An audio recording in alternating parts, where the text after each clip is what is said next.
rack up a steak. And I'm bringing to you live my boys Alec and Nate, Tequila Ty, Jay, Nelly, and Zillin in the building. So kick it back, pour the drink. We chillin' because I'm boozing and betting and ballin' like I'm 2-6 in the blue kicks. Watch me move quick. Yeah, this the blueprint. So who's getting involved? Welcome into the show. This is Booze, Bets, and Ball, baby. Welcome back to Booze, Bets, and Ball, a Penn State football podcast brought to you by Big Banter. That was fun to watch.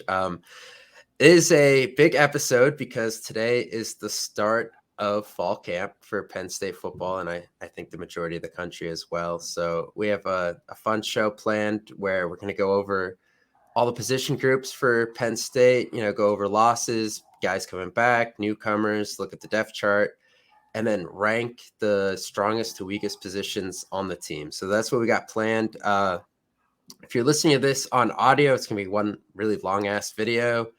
If you're on YouTube, we're going to split them up by position. They'll only be 8 to 10 minutes long. So that will be released one every day, I think, for the next week or so. So that'll be fun. Before we get into that, though, I do have a question to ask you guys because my brother and I were talking about this the other day. We were talking about our jersey collections, and we were talking about like all the Penn State jerseys we have and everything. And he was like, yeah, I don't think now that he graduated, he's like, I don't know if I'm going to wear a jersey to a Penn State game again. And I was like, yeah, I guess now that we're like older than everyone on the team, it's kind of weird. And then we were talking about how there's going to be like 45-year-old guys with Drew Allar jerseys on where it actually says his last name on the jersey. And we thought that was weird. I don't know where you guys stand on the middle-aged people wearing college kids jersey thing. As a middle-aged person myself, I am adamantly against it. So I have precisely one jersey, and it's like a psychedelic Astros jersey that I wear to EDM festivals, and that's it. So that is the only jersey that I have. You would be the guy with EDM jersey. Because I don't know, I didn't know what to get, so it's tucked away just for that occasion. But don't wait. You can't be 30 and a male and wear a college football jersey. 25 and a male and wear a college football jersey. I kind of like Alex cutoff thing. Once you're older than them, you can't wear their jersey, and that's the way I look at it. Like I got a custom Penn State jersey that says my name, so like I'll still wear that every now and then. But like in general, you can't wear something younger than you. I think. Yeah.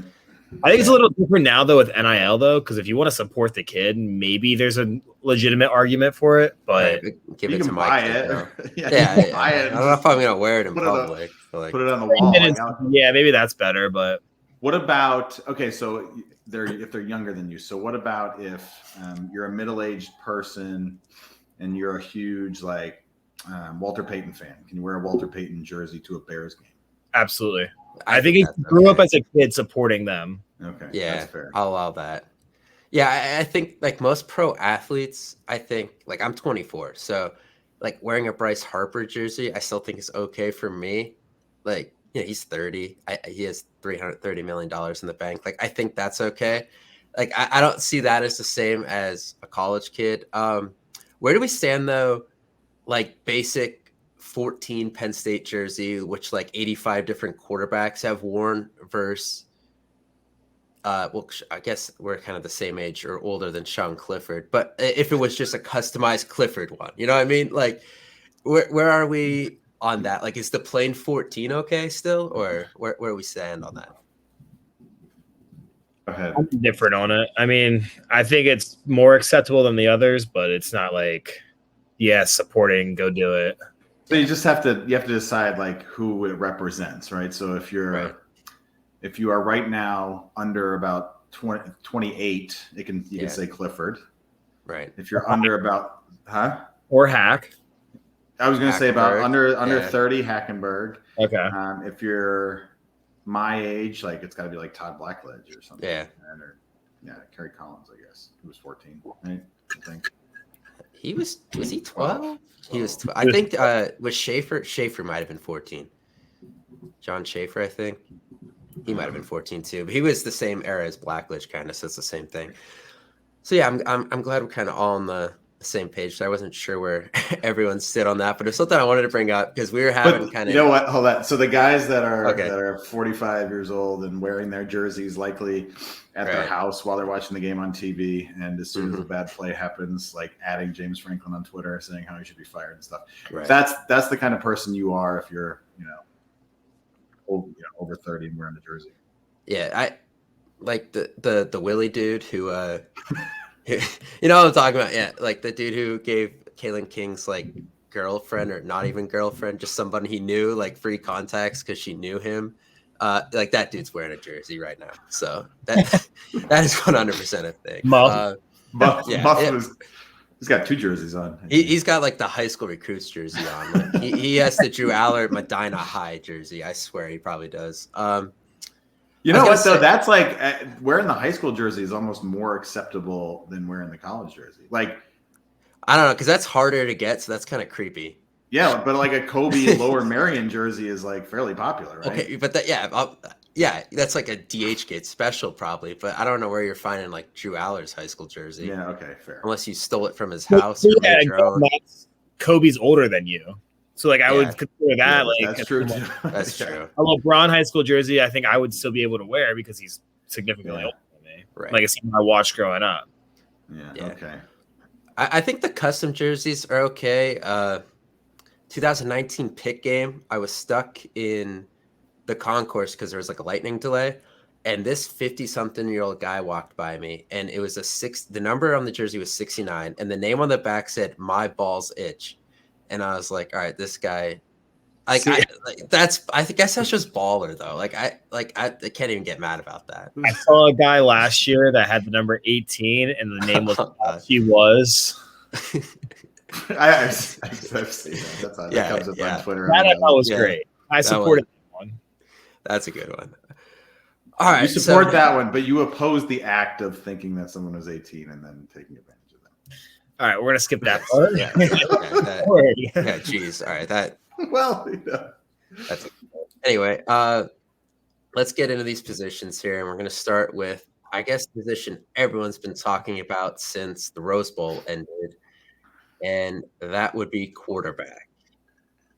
So we have key losses here. Sean Clifford, 4-year starter. We know the whole story there. I think a decently overlooked loss. Christian Vay. Apparently, it's like Vayer now. I saw he did an interview with some Pitt people. He transferred to Pitt to be their backup instead of being the backup here. I don't know.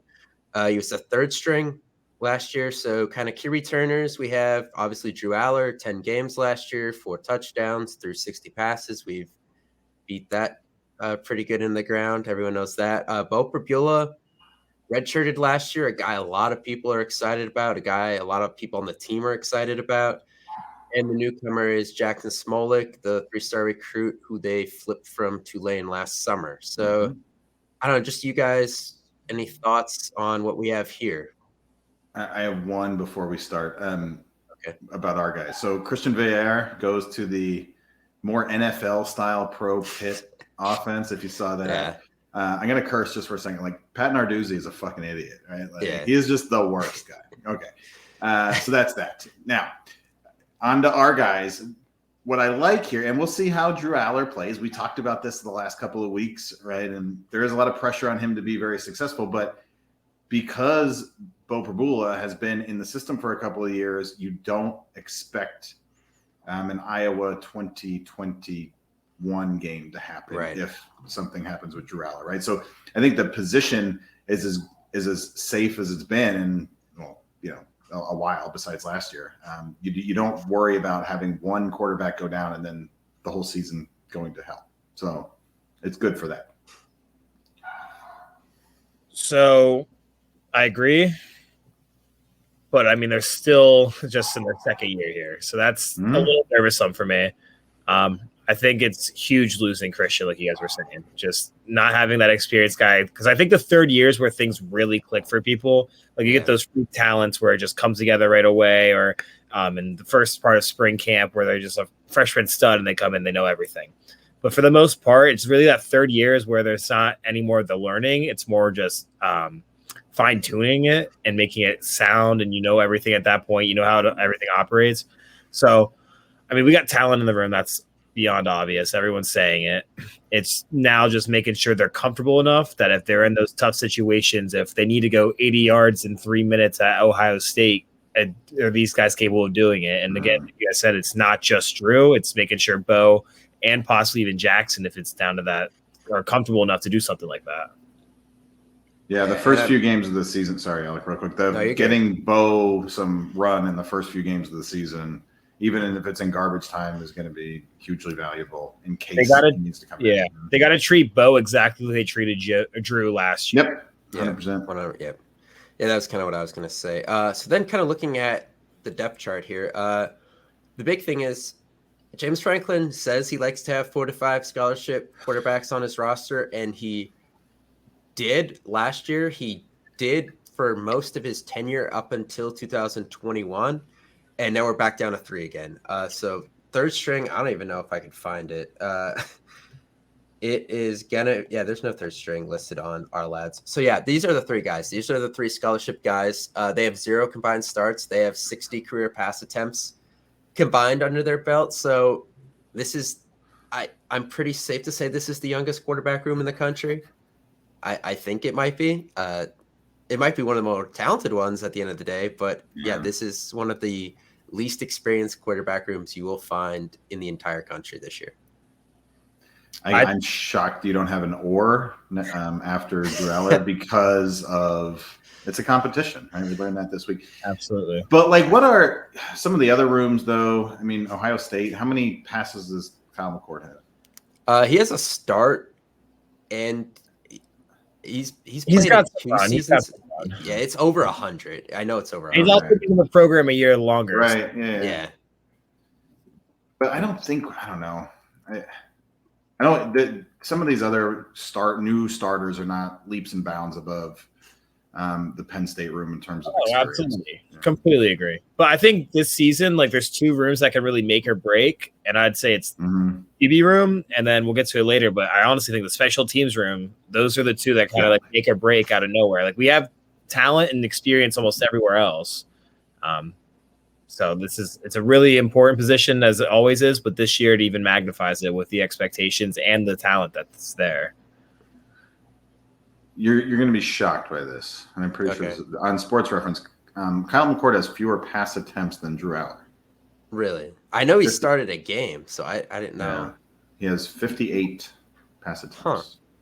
That actually surprised me, because I knew he did start a game where he threw for a ton of yards because they played a really bad opponent. It was like Toledo or something. It was like the second game of that 2021 because I hurt his shoulder or something. Yeah. Huh. So like, I don't know. We're not coming in a huge hole. Yeah. Akron in 2021, he threw 18 times for 319 yards.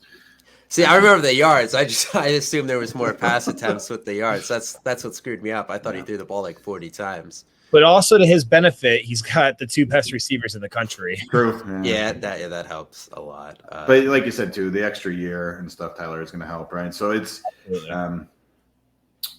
call that a draw for now. That's what I say. I mean, and the best receiver in the country he's been playing with for the last 5 years? Yeah, because they were high school teammates. Yeah. Anyway, sorry to distract. But. You're right. But you guys bring up the point about the 3rd year thing. The last 2 Penn State quarterbacks did not start until their 3rd year in the program. So Drew is first one. Hackenberg started as a true freshman. Drew will be a true sophomore. So yeah, a little more of a learning curve, I guess, here. A little less experience. I think it helps that he sat behind a 6th-year guy. I think that just because of all the different years of experience Clifford had, the good and the bad, I'm sure he told Drew a lot about it, and I think that helps a lot.